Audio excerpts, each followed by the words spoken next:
नमस्कार। अभी हम लोग बंगाल घूम रहे हैं और बंगाल घूमते घूमते एक जो मेरी गाड़ी चला रहे हैं वो टीएमसी के विचारधारा के नहीं है। तो इसको लेकर के हमको लगा कि एक बार इनसे बात करना चाहिए कि जब आप टीएमसी के विचारधारा के नहीं हैं तो आपके साथ क्या क्या घटनाएं हुई। ये बहुत कुछ बता रहे हैं और बड़ा दर्दनाक विषय बताया इन्होंने 2021 के चुनाव के बाद। तो मैं उनका चेहरा भी छुपा कर रखूँगा, उनका नाम भी छुपा कर रखूँगा, क्योंकि चुनाव अभी भी हो रहा है, कुछ भी हो सकता है, रिजल्ट में कहा नहीं जा सकता है और उसके बाद भी इनको परेशानी हो सकती है। इसलिए मैं इनका चेहरा नहीं दिखा रहा हूँ, लेकिन जो कहानी है ये मैं आपको ज़रूर दिखाऊँगा। तो सुनिए उनकी कहानी। ये एक स्वयंसेवक है, राष्ट्रीय स्वयंसेवक संघ के कार्यकर्ता हैं और एक संघ के कार्यकर्ता होने के नाते इनके ऊपर कौन कौन से जुल्म हुए हैं वो मैं बता रहा हूँ। मैं अभी हूँ वर्तमान में, तो सुनिए उनकी बात। हाँ दादा, क्या हुआ था दादा? ये 2021 के रिजल्ट की बात है। जब रिजल्ट आया तो उस दिन मैं दोपहर को घर में ही था, बाहर नहीं गया था। तो 10 बजे के बाद से ही रिजल्ट घूमना शुरू हो गया था। तो फिर चारों तरफ से खबर आने लगी कि तोड़ फोड़ होना शुरू हो गया। तो मैं सबको आगाह करने लगा कि घर में जल्दी वापस आ जाओ, बाहर नहीं रहना है। मैं दूसरों को संभालने में लगा था। इतने में दोपहर के 2 बज गए और 2 बजे तक मेरे घर में भी दरवाजे पे 2-4 लाथे पड़ने लगे। दरवाजा तोड़ने की कोशिश, दरवाजा तोड़ने की वो कोशिश नहीं कर रहे थे, शायद ये वार्निंग साइन था उनका। हम अब आ रहे हैं। 2-4 आदमी आए और दरवाजे पे लात वात मारने लगे और गाली गलौज करके निकल गए। तो मुझे लग गया कि अब ये लोग मेरे ऊपर टारगेट करेंगे।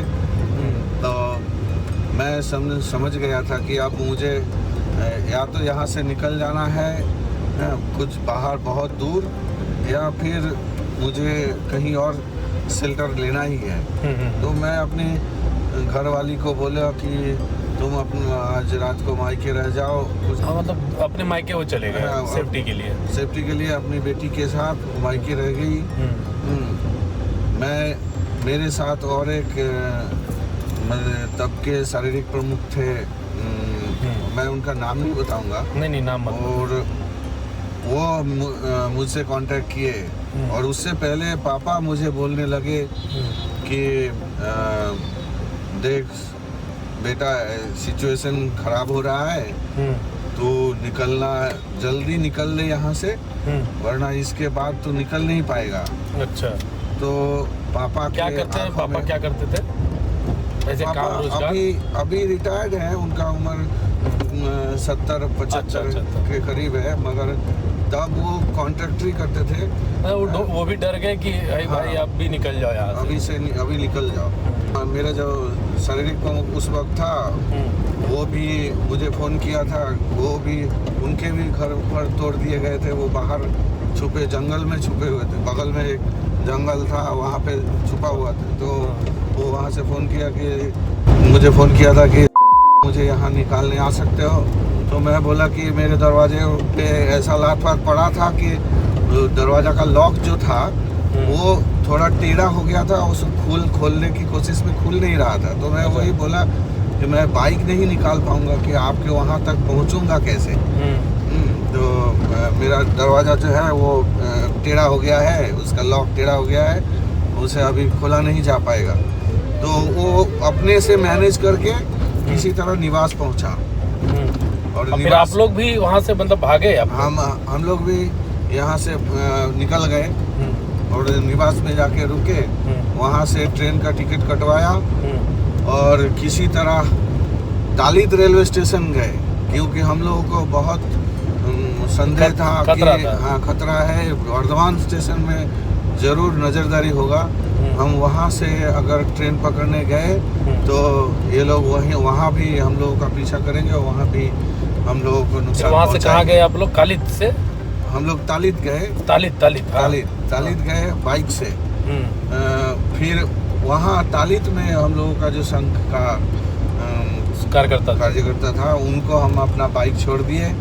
हाँ, और तालीद से हम लोग आसनसोल निकल गए, क्योंकि मिथिला एक्सप्रेस से हम लोग को बिहार जाना था। तो बिहार चले गए? बिहार चले गए। बिहार में कितने दिन रहे आप लोग? बिहार में हमारे रिलेटिव के वहाँ 14 दिन तक रहे। तो यहाँ पिताजी वगैरह से संपर्क हो रही थी तब तक? हाँ, वो बातचीत चल रहा था। यहाँ घर में कोई परेशानी हो रही थी किसी को? बात वो लोग आ रहे थे? हाँ, वो लोग उसी दिन कुछ ज्यादा नहीं किए, मगर तीसरे दिन हमारे घर में अटैक हुआ था। अच्छा, बिहार निकल गए, वाइफ हाँ, के साथ निकले थे? नहीं, वाइफ मायके चली गई? बाइक मायके चले गई थी। हाँ। और मैं उनको बोला था कि तुम दिन को घर में आना और देखना क्या सिचुएशन हो रहा है, रात को कोशिश करना मायके में रहने की। तीसरे दिन आकर तोड़फोड़ किया वो लोग? तीसरे दिन आया, और जितने सारे आदमी थे वो कोई भी हिंदू नहीं था। अच्छा। सब लुंगी पहन के आए थे, और सब दाढ़ी था, सबका दाढ़ी था, कुछ नहीं था, दाढ़ी वाले थे।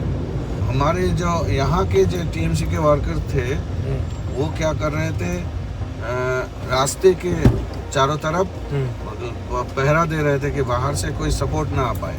घर तोड़ने के लिए जो लॉजिस्टिकल सपोर्ट चाहिए हुआ था, तो वो लोकल्स, हमारे यहाँ लोकल्स ने दिए हुए थे। तो कितना नुकसान हुआ था घर में? सिचुएशन इतना खराब था, अब हम आपको बोलेंगे तब आप समझ में आएगा। जब बीवी फोन किया तब वो 7:40 इतना ऐसा टाइम हुआ शाम को, 7 के 7:30 बीच में फोन आया कि वो लोग हमारे घर में तोड़फोड़ करने के लिए आ चुके हैं और हम लोग घिर गए हैं। तो मैं बोला कि तुमको तो मैं मना किया था कि तुम रात को मत रहना।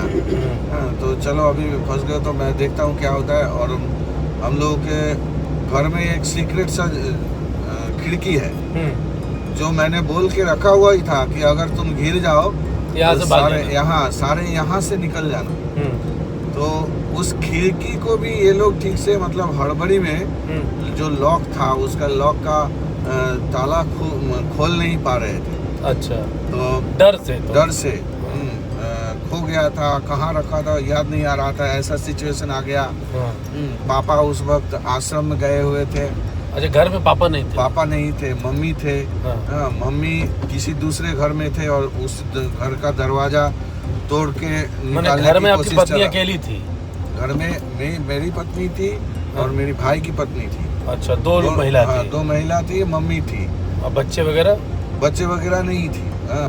उस वक्त फोन आया कि ऐसा घिर गए हैं। तो हम जल्दी से, मतलब मेरे बगल में जो कार्यकर्ता थे उनको शारीरिक प्रमुख थे, उनको बोले कि ऐसा हो गया है, आप जल्दी देखो क्या हो सकता है। और हम फोन में इनको बोलते रहे कि दरवाजे का, खिड़की का जो सीक्रेट खिड़की है उसका जानला जल्दी खोलो, खोल के निकलो वहाँ से, जल्दी से जल्दी निकलो। तो निकल कैसे पाए? वो खिड़की से ही निकले, पीछे से होते हुए।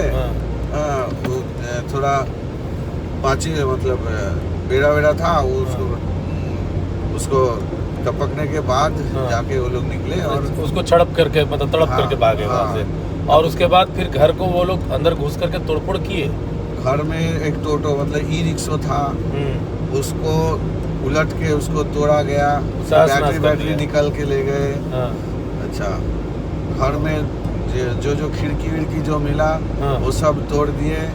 2 ग्रिल, एक दरवाजा था उसको तोड़ दिए। अच्छा, ये सारा मतलब घर का तहस-नहस कर दिए? घर का पूरा तहस-नहस। और फिर आप लोग ये सब घटना के बाद पुलिस के प्रशासन के पास कोई गया कंप्लेन करने? संघ निवास से पुलिस फोन कर दिए थे, वो लोग आ गए थे घर तक। अच्छा, निकल गए, निकल जाने के बाद पुलिस आ गया था।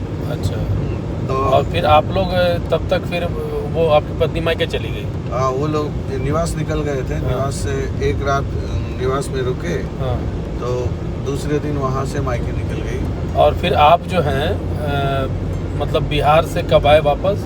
बिहार से मुझे 2 हफ्ते बाद निकल वहाँ से आया। फिर यहाँ डायरेक्टली घर आया, कहीं और गए? नहीं, तो परिवेश इतना टेंस था कि मैं, मतलब सोच भी नहीं पा रहा था कि घर लौटूं तो किस तरह से और कब, रात को या दिन को कैसे लौटूं। तो किसी तरह साहस करके यहाँ, तब जिला प्रचारक जो थे उनको पूछे कि क्या हो सकता है, तो वो बोले कि घर से इतना दूर रहने का कोई बात नहीं होता बनता है, तो एक काम करो, कलकत्ता आ जाओ, यहाँ हावड़ा निवास में रह जाओ और समय देख के वहाँ चले जाओ, यहाँ से चले जाना। हाँ, कुछ हो फिर आप भी लोग जाता है। कलकत्ता आ गए। कलकत्ता में कितना दिन रहे? कलकत्ता में वहाँ फिर 1 हफ्ता तक वहाँ रहे थे। तो इस तरह का जो माहौल है दादा, ये पूरा मतलब ये पूरा वर्तमान में ऐसा ही था जो ये लोग पूरा वर्धमान में ही, आपको क्या बताए, पूरा बंगाल जल रहा था।